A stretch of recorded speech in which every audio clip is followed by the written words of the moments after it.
Hi, and welcome to Promo Insiders, an ASI media podcast that covers the issues that matter most to the promotional products industry. I'm Chris Ruvo for ASI, and the subject of today's podcast is both personal and emotional. It's also the most focused upon event in the world at the moment. I'm talking, of course, about Russia's war against Ukraine. Here to talk with me today about the conflict are two of my ASI colleagues, Alex Shilman and Nataliya Royzman. Both were born and raised in Ukraine. Both have family and friends still there that have been impacted by the invasion, and both are experiencing the war in a deeply personal way that people without such connections simply cannot. Alex, I should mention, is a senior application developer in the IT department here at ASI, and Nataliya is a senior financial business systems analyst, who, by the way, won ASI's Innovator of the Year in 2021. Congratulations again, Nataliya. Nataliya and Alex, thank you so much for being with me today. Thank you. Got it. I'll just mention for folks who are watching this live, if you have comments or questions, you could type them in and we'll try to get them. Of course, please observe decorum. So let's jump into this first question here. Nataliya, we could start with you. Can you tell us a little bit about your background, where you were born, when you came to the U.S. and why? I was born in a city called Chernivtsi. It's in the west of Ukraine. I came here in 1998, I think, 97. I don't remember. It was old. It was long ago. But the reason I came is because when the Soviet Union fell apart, there was absolutely it was a chaos. So there was for regular people, there was no way to actually achieve anything. And so when my mom won the green card lottery, we took that chance and we just moved. And I'm really grateful every day that I'm here and not there. Okay, Alex, how about you? When did you come to the U.S.? I came to United States in 1989. So I came from Ukraine region, but it was still Soviet Union. And we came for political reasons. We immigrated to United States. So, all the events that are happening there are still very, very touching. Even though most of my life I lived here and United States is my home, I still feel personal connection to Ukraine and to the people that live there. Well, 1990, and we were talking before we went live a bit that you made that point as you did now. You left; it was still the Soviet Union, and some of what you see happening now really is kind of evoking that era. You feel like it's coming back. Yeah, you can definitely see tighter. Get all the information gets suppressed, and you can see people can't protest. There's no freedom of word. There's no political. There's no more political opponents or anybody else in Russia. It's only one party, one government, and it's all controlled by a single person, a dictator that's been installed for many, many years. Wow. So pretty much very similar to what happened before, and certain things that you see like in the news or kids demonstrating outside, kindergarten kids putting the letter Z that is symbolic of Russian invasion force, almost like Nazi symbolic. And when we were kids, we did pretty much the same thing. Teacher told us to go outside, stand next to the Soviet leaders and wave like flower or something. As a kids, we had no idea what we were doing. We were just there. And of course, that's what folks in your home country are fighting against. That has not been the society in Ukraine over the last 15 or 20 years. It's moved towards a freer democracy, and they're fighting against the reimposition of that old Soviet style rule. So I think that's a great context in which to set this whole discussion. The fight for freedom is much older than 30 years. The trident that I'm wearing is it's pretty old. It actually represents, it spells voля, which represents freedom, and it's been a Ukrainian symbol for thousands of years, I think. Okay. Wow. So this is even better perspective. Thank you. This is all happening within a much broader context of history. This isn't just an immediate thing. So I think that's important to note.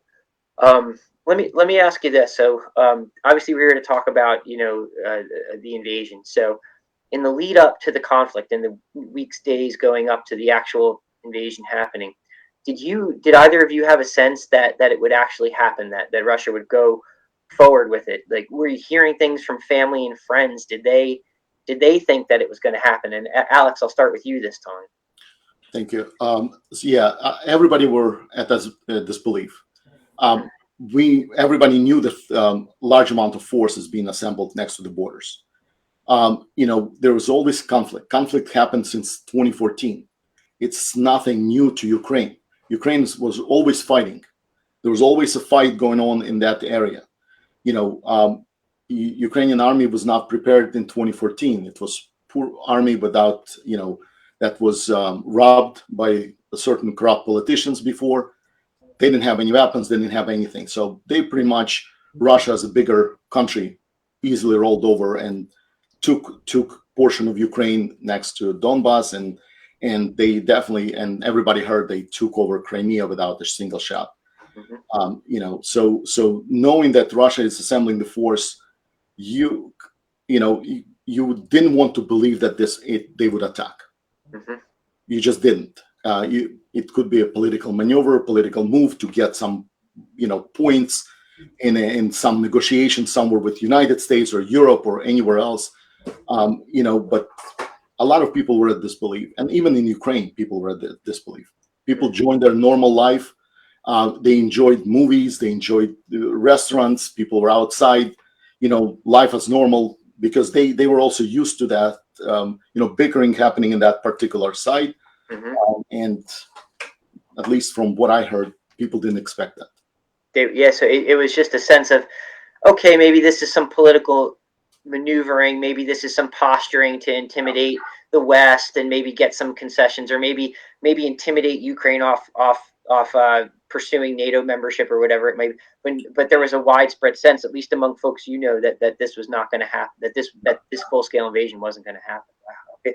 Nataliya, how about you? What were you hearing from when I heard in the news that the U.S. government pulls their citizens out of Ukraine, and it was starting. I think it started in December, and basically that's when I called my friend and I was like, something's going on. You need to get out. And she's like, no way. There is absolutely no way something's going to happen. But historically knowing that if U.S. or other governments pull their citizens out preemptively, that means that it's serious. And unfortunately, nobody listened. For my family or my friends, nobody listened. Now, when you say nobody listened in the sense that you felt like maybe they should have taken steps to get out of the country at that point, or nobody listened in the sense that, like, hey, yeah, we deal with this kind of stuff all the time, it's probably not going to happen. Yeah, or both. Maybe a bit of both. It's a little bit of both, but it's scary, just because when it's just you, it's kind of okay, like maybe I can get out, maybe I can manage whatever. But when you're talking about you and your little ones, then it gets more complicated. Because when I told my friend, like, you need to go, she's like, where would I go? I don't know when it's going to start, if it's ever going to start. And if we do move out from the country, like, where would we go as of today? So she's like, I have a house, I have everything I built is here. Like, how do I leave everything and just move?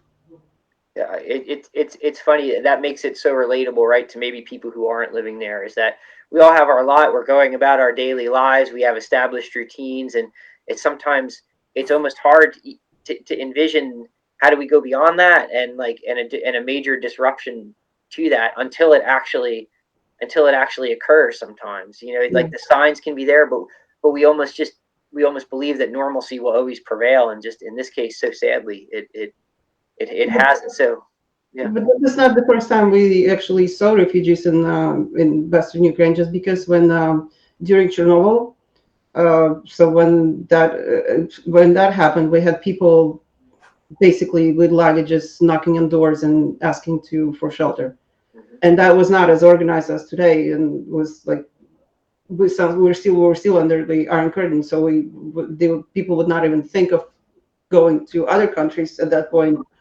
But it was scary then, but now I can imagine that it's even worse, because we had people renting apartments in Chernovtsi, which is it's a smaller city. It's about 2600,000 people on average. So it's not a big town. It's not nothing. Well, it's it's beautiful, it's old, but it's not like no glory like of actually renting $2,000 apartments there. But people do go through that extent. $2,000 a month, which is like you can get a nice apartment in New York for that money. Sure.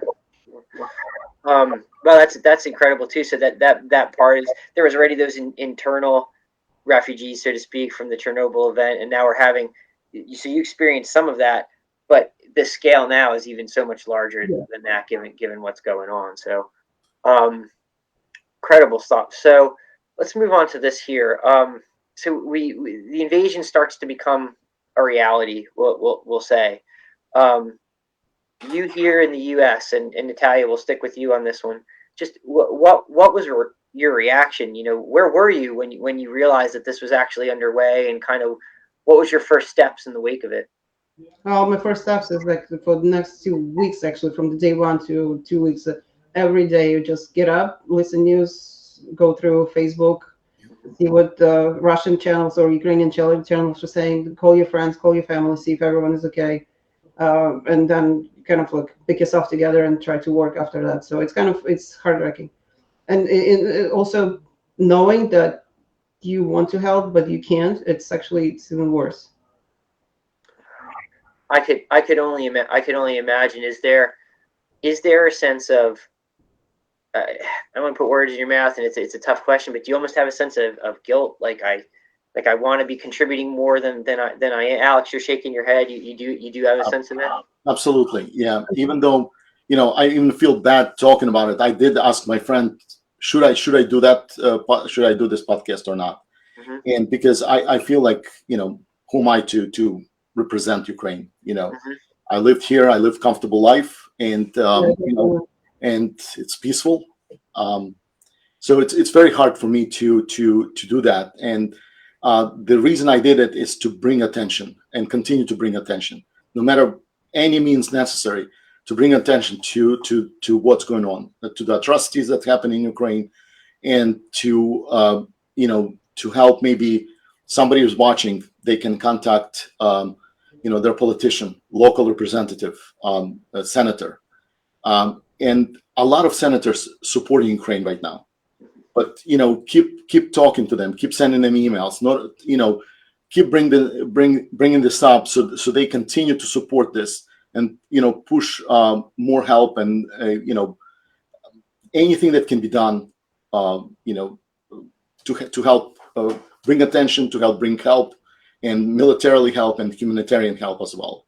And obviously we were as far as what I can is, at this point, I can just bring attention, bring awareness, Mm-hmm. and try to donate to different charities.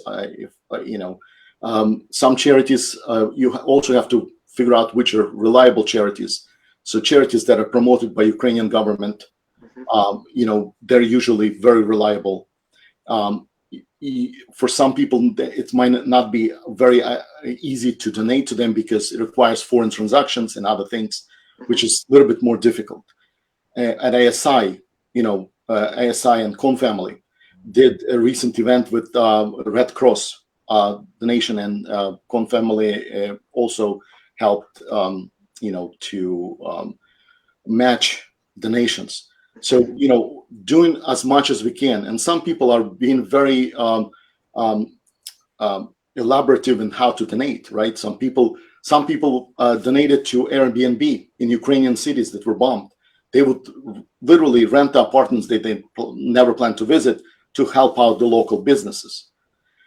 In addition to that, personally, what I did is I found out about a campaign in city of Mykolaiv, which is south. There's zoo that's been bombed, and people don't have anything to feed animals with, right? You can just buy tickets to the zoo. Just buying tickets, very simple, simple thing. There's a person who I used to watch. He has a channel on YouTube. He is a chef in Odessa. Very, very colorful individual, very happy. Constantly has a little restaurant, and he cooks outside. It's very fun to listen to him because he does jokes and other things. Now restaurant is not working. So what he does is he buys produce and distributes to people in need, right? sending that person money, and all of these things. That's you're trying to help as much as you can, and bring awareness. That's the most important part. And I want to just dovetail off your comments there real quick, because podcasts like this is small or as large as the reach may be. Anything that you can do, that people can do to help build what I would call a narrative of truth, is really Yes. important now, because information wars are happening now, where there's conflicting narratives over what the reality is, and the more that the reality can be put out there, what truly is happening is important. So thank you for taking the time to do it. And Nataliya, I'm going to get to you in 1 second. I just wanted to ask that we had a question come in, and Danny Rosen asks, what are the projected long-term ramifications for those who are displaced, and how can we help long-term versus in the short term? Alex, you addressed that a little bit. Nataliya, do you have any thoughts on that? Just how long-term aid can I wish that the U.S. government allowed a buddy system for refugees, mainly temporary refugees, because none of my friends actually have desire to stay anywhere other than Ukraine. So, but if I could took them in and maybe have like some assistance from the government, allowing that person to go to work and to send her kid to the daycare, and actually maybe make some money on the way to come home and rebuild, that would be absolutely awesome. Just because the kids are displaced from schools, they displaced from the daycare, they displaced from their everyday things that they normally do, and I would be glad to take my family or my friends here to help them in the time of need. Nataliya, are there certain causes that you're personally involved with, or that you've donated to, that you know are viable, good ones? There is a Ukrainian there's a Ukrainian center in Jenkintown. From the day one, they closed their doors to absolutely all the operations other than collecting donations. I went there. I volunteered. I helped packing supplies to be sent to Ukraine. They actually working with the local freight company called Mist. It's a Ukrainian-owned company. They sent seven planes packed with supplies, and two of them Mist send at their own cost, and everything else now they're collecting donations to fuel to send more. And when I talked to the one of the people who actually in that actually working with all of them, and they said that the most they need right now is not clothes, but actually monetary donations. And when I came there, I was lucky enough, I found a wheelchair on the street because people just threw it out, and I picked it up and I took it to the donation center. And she said that this is what they need. They need wheelchairs, they need crutches, they need bandages, they need everything that would help them, like for the rehabilitation of wounded people, and also medications and like heavy duty medical equipment. That's what they need right now. Yeah, this place is called Ukrainian Education and Cultural Center. Yes. In Lincolntown. They had a town hall a couple of days ago with Brian Fitzpatrick, which is our representative in our district, and he was some of the issues they're addressing is that initially they had ability to transport all the humanitarian aid to Ukraine or to Poland and then transport it. But at this point, they're no longer providing free planes. So now they have to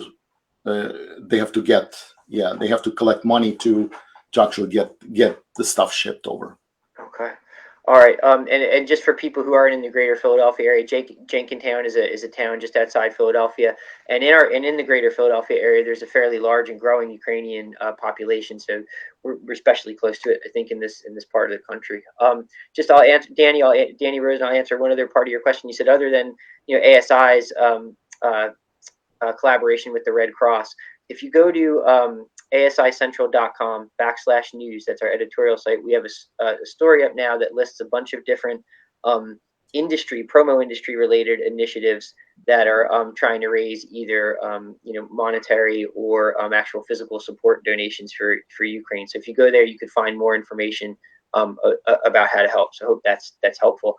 Alex, I did just want to come back to you though, because I don't think you had a chance to answer the question about where you were when the invasion actually happened and kind of how it struck you. So yeah, I was at home, and when it happened, I was in complete shock. I was, like again, it was. There are certain moments you live in your life you don't believe that it actually happened, and then you try to grab as much information as possible. Certain things like instantly, you hear groups popped up on the Clubhouse that I participate in, and I try to listen, and mostly I try to listen to educate myself how to speak better. So that's what I use Clubhouse for. But in cases like that, it becomes like a center of information. And every news story that was coming out, they had to provide 3 different sources in order to say if it's true or not, because a lot of this information was coming through. And then they opened Telegram channels and Telegram channels from Ukrainian news sources and you try to get information from there. And pretty much, as much information as you can get, and try to relate to people that still live there, try to send them information through social media and to share that information. And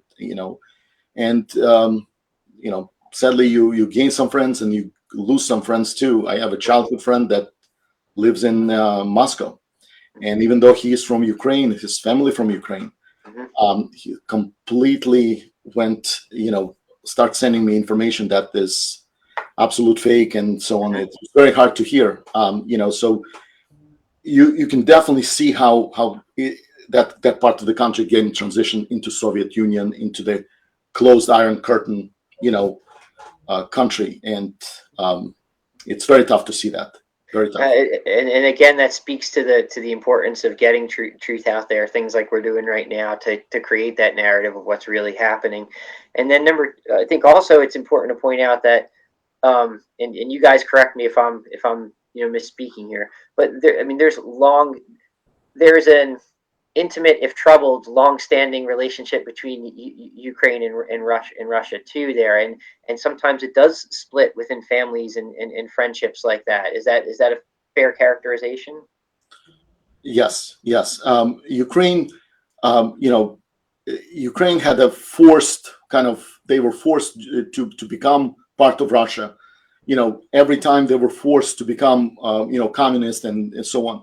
So it's kind of a forced friendship.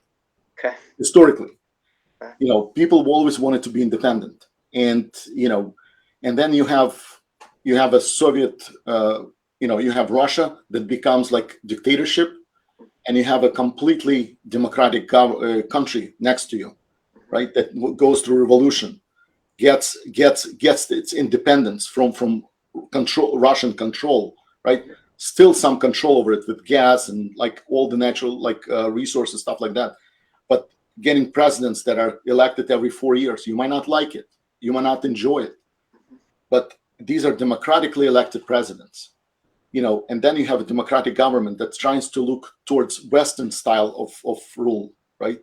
More independent, more democratic, more, people are free to do what they want to do. And that became like almost like I think a thorn in Putin's mouth, and he can't have something like that next to him. And especially where, the countries that are helping Russia right now to attack Ukraine, these are all of them are, dictatorships. Belarus next to it, that helped, it's a dictatorship. You look at the countries that support Russia right now, like North Korea, Belarus, they're all dictatorship countries. And you see the list, you've seen it probably in the news many times, 157 countries that support Ukraine. And you have 4 countries that are, ruled by dictators. It just boggles your mind, so I can't even understand that. I think it speaks to some of that propaganda machine that we were talking about before, and some of the direct control that you very well just characterized. So Nataliya, though, let me kick a question over to you. I'm interested in what you are hearing from family and friends currently since the invasion started till now? Like in recent days, have you heard new news, anything about developments about what they're experiencing beyond some of the stuff you've already told us? Um, the very personal fear of my friend, she said that whenever they took the Chernobyl, she said that they started preemptively buying iodine. In fact, all Europe is preemptively buying iodine, and you can't really find anything in there right now. So the fear of radiation poisoning is huge. It's even so you can get used to. It's not a good way to say, but you can get used to bombing. You can get used to shelling because it kind of like it flew over you. If you're lucky to survive, you survive. But if a nuclear reaction starts, then absolutely no one is safe. So that is kind of like it chills my blood. Like I can't really even understand. Like waking up and going to bed with the same thought of how is it going to be from now on. That's and are they having any success? It sounds like they're not able to get it or not able to get it in quantities necessary because there's a run on it, so to speak. Yeah, she asked me if I could find it here, but when I started looking at the grade of the iodine that they would need, the company that's FDA approved, their next shipment is in July.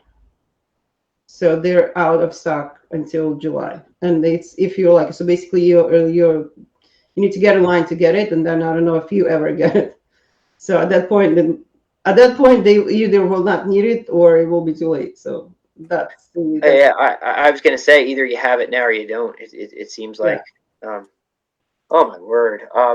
Have you heard anything else along those lines? I mean, or maybe or any positive developments if there is such a thing happening there right now, or positive developments is that actually I was really surprised and kind of proud of the way their president and mayor of Kiev, Klitschkovich, who was heavyweight champion, the way they took it on, maybe so the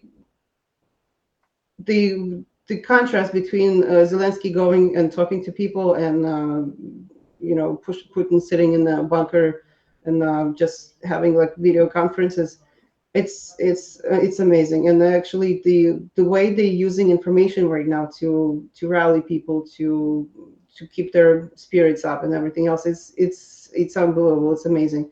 And the way the people actually rose to the occasion and to defend their land, their country, I would say for me it was expected, just because this conflict with Russia is not the first conflict in our history. It's been there for as long as. So the moment that Russia was established, so Ukraine is much older than Russia. So the moment that Russia was actually formed, that's when this conflict started. So it's not nothing new. So when they actually invaded, there was absolutely no question about it that everyone who considers himself a Ukrainian will stand up and fight. wow. Yeah, the union, like how people rose together to in certain events, how they work together. People from different businesses, different environments, and there's a group of people making sure that nothing is being stolen or from the stores or open apartments. People work together right now a lot more than they used to. I've seen there was a very interesting post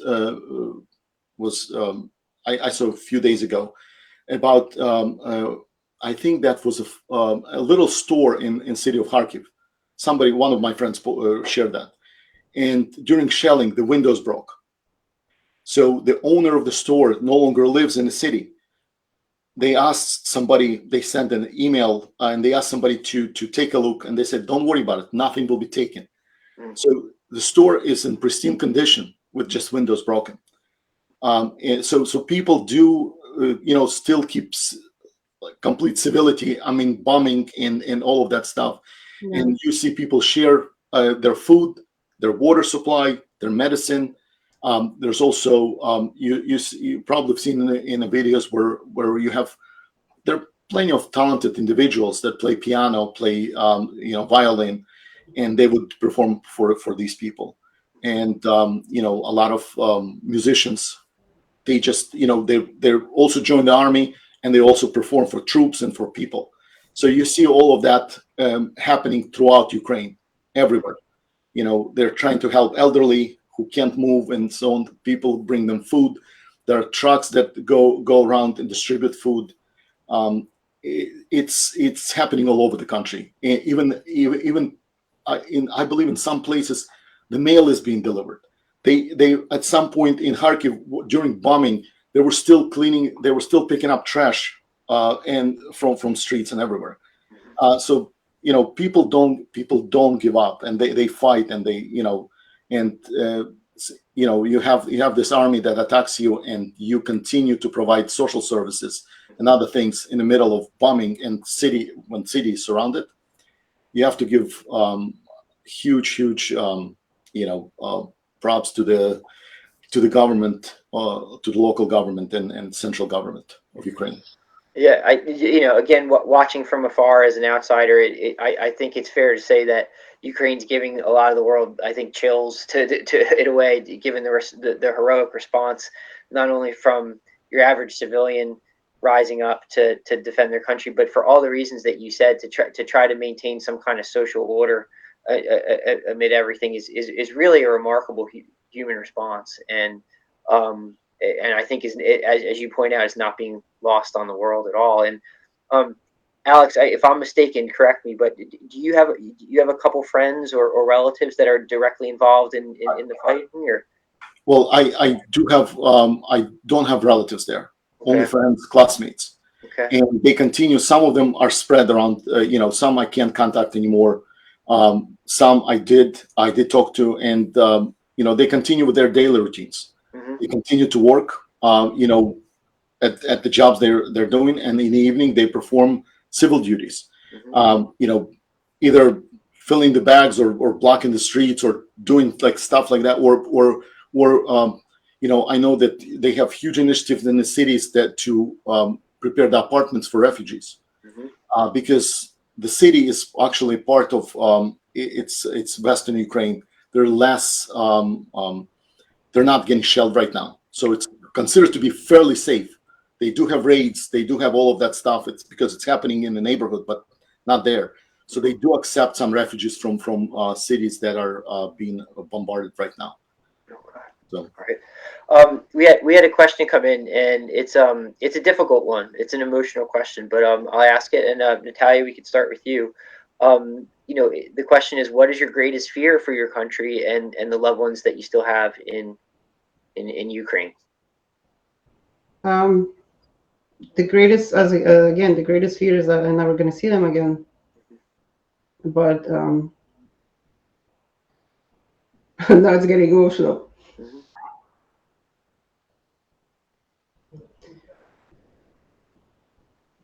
I just want them here. I just want them to be safe. That's all. No, fair enough. And Alex, obviously, it's an emotional question, because I think it speaks to this question speaks to the heart of why we're having this. It's the heart of what's at the center of all wars, is the fear of the loss of loved ones. And so, just can you speak to that a little bit? I can't. I just can't. It's very hard to. I don't have relatives there, mm-hmm. But every time you see in the news, like they bombed the city, they bombed the hospital, mm-hmm. They attacked daycare. Or maternity ward. Your heart just feels with a heavy stone, like it feels like there's a stone in your chest, right?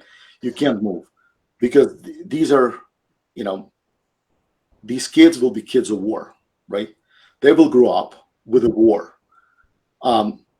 Every kid that's born, every kid that's still there right now, they will.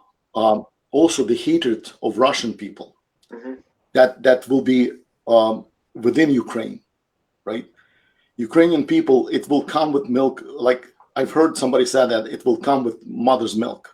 Mm. It will inherently have that, and it's exactly, to me, certain scenes remind me of the stories that my grandfather used to tell me about about the war, Hmm. World War II. Sure. Nazis were took over. These things are happening exactly in a similar pattern.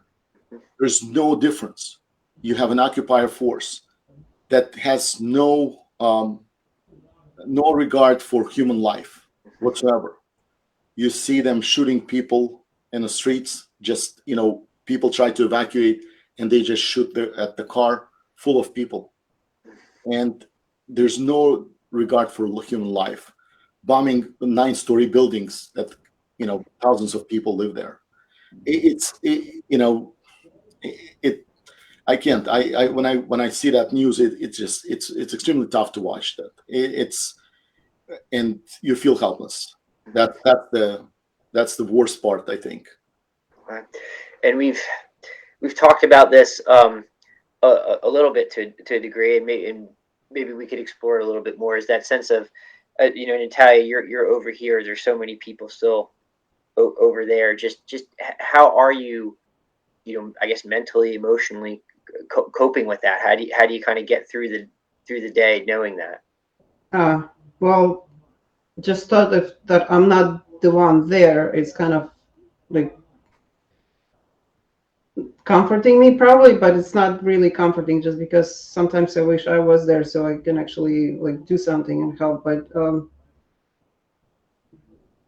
I'm still grateful that there was like a chance of my life that my mom took, that we came here and we kind of not part of that conflict right now. But knowing that, so Alex can relate to that. We were young, and we were at that point when our parents moved us here. We were basically, we didn't have not a choice. We didn't have a say in it because they said, okay, we're getting up and we're moving. But we were still young.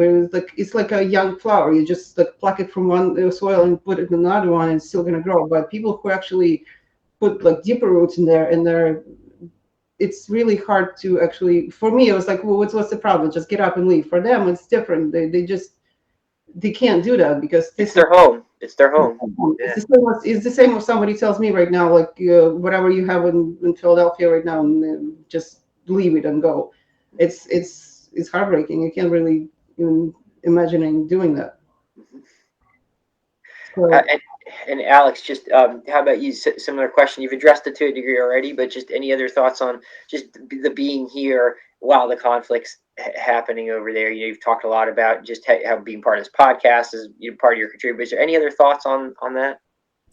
No, I mean, it's just you feel powerless, you feel helpless, because you do want to support. You could want to, I don't know, get something and do something. That kind of feeling. So whatever you can do, I try to do. Whatever's in my power. Bring awareness, to help, to donate, to continue to bring awareness everywhere, and to try to hopefully down the line we'll have refugees that will be able to come here to United States. I know they're trying to push that through the government right now, similar to the way it was done with Afghan refugees recently. Similar things might be done with Ukraine as well. So we'll see. There's a help that we can provide in the future as well. So we shouldn't stop. We should continue to provide help, and please contact your representative and senator. Just send him an email. Say that you're worried about Ukraine. Ukraine is a stepping stone. They're protecting not only themselves right now. They're protecting the Europe. They're protecting everybody. Russia is an aggressor. They will attack. They will not stop. They lost a lot from Soviet Union times. Poland, all the former Soviet republics that no longer part of Russia. They want it back. That was Putin's dream. That's what he wanted to do. He wants to increase his empire. And Ukraine right now is fighting for everybody. They're literally fighting for everybody, and they do get a lot of help from Europe, from United States. They get significant help. Without that help, they would not be in a position that they are now. But that should not stop. We should continue to support them and continue to provide them help, because they're the ones that are fighting our war right now. It's a poignant final thought, I think, there from you, Alex. Nataliya, do you have any final thoughts on this? It's the same thing. If you want to help, just find the organization to donate. If you don't know where to donate, you can just stop at. There is a Ukrainian self-reliant credit union bank. You can just stop there. It's on Street Road in Bucks County. You can just stop there and just ask them a question. They will give you all the information everywhere that the humanitarian aid is being collected. Again, if there is any medical supplies you have, wheelchairs, crutches, arm slings, anything that you've used and you don't need anymore and it's still in good condition, just come to the Jenkintown center and just drop it off. They'll send it. They'll make sure that people get it. If borders ever get open for Ukrainian refugees, step up and help, host them, ask them if they need stuff. It just happened that it's Ukrainian. It's kind of close to my heart, but I think any country that will be affected by this conflict in Europe right now is at risk, just because today is Ukraine, tomorrow Poland is really stretched out, so they really need a lot of help to help. So there's a lot of volunteers that they use their own supplies, they use their own finances to support people in need, and that's a big thank you. And I just hope it didn't happen. Yeah, especially with Poland, they did accept 1.5 million refugees. That was statistics from like a week ago, so probably more. And we're talking about within 2 weeks, 1.5 million people, and they're only women and children. So all the refugees that leave Ukraine right now are pretty much women and children. So they do need help, and they carry one small bag with them, and so it is tough. It's tough, and whatever we can do, we will try to do, and whatever's in our power. So bottom line takeaway for folks who are listening with us is offer whatever support that you can. Find viable vetted agencies to donate to, get money to them, get supplies, donate supplies so we can get stuff over there to support the refugees and to support the people on the front line in the fights, and keep pressure on legislators in your part of the country to continue what federal support we can offer, and at this point that's probably what a lot of us as average folks can do, and really morally are obligated to be doing right now. Yeah. And our promotional product industry, t-shirts, flags, pins, all of that brings awareness. Keep it on our mind, keep it fresh, so on. So it sure helps. It's a great point. Nataliya, Alex, thank you so much for being with us today. You were generous with your time, and I know this is a highly emotional subject and it can be difficult to discuss. So thank you for both just having the courage to come on and do that in front of a live audience. Thank you so much. Thank you, Chris. I just wish we could do more.